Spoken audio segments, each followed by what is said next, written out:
Finn, thanks so much for being here today. Can you give us a background and a snapshot of what transportation issues look like here in the Commonwealth? Most people think about fixing roads or trains as just a matter of greater convenience, but it's really also about safety and opportunity.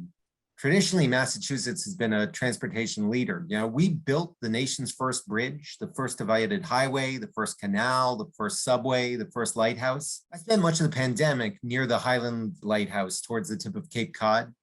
Before it was built in 1797, so many sailors shipwrecked in the fog or at night that navigating around the Cape was perilous. George Washington signed the bill to invest in this infrastructure project, and it wasn't cheap. But the lighthouse saved countless lives and ushered in future commerce. The lighthouse keeper in the 1850s would log in over 100 ships an hour passing by. That's intense. So, how can we get back to that level of innovation and expedition with our transit here in the Commonwealth? Unfortunately, transportation has really become more of a liability for Massachusetts in recent decades.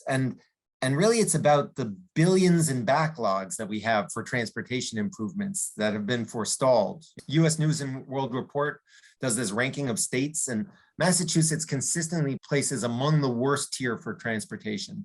We're ranked 47th for commute times and 36th for conditions of our roads and bridges. Unmet potential can be seen in all kinds of projects that are just waiting in the wings. There are hundreds of structurally deficient bridges that are awaiting repair in communities across the Commonwealth, and dozens of bridges that have even been closed because of their condition. Fixing bridges, roads, and improving public transit can improve our lives and combat climate change at the same time.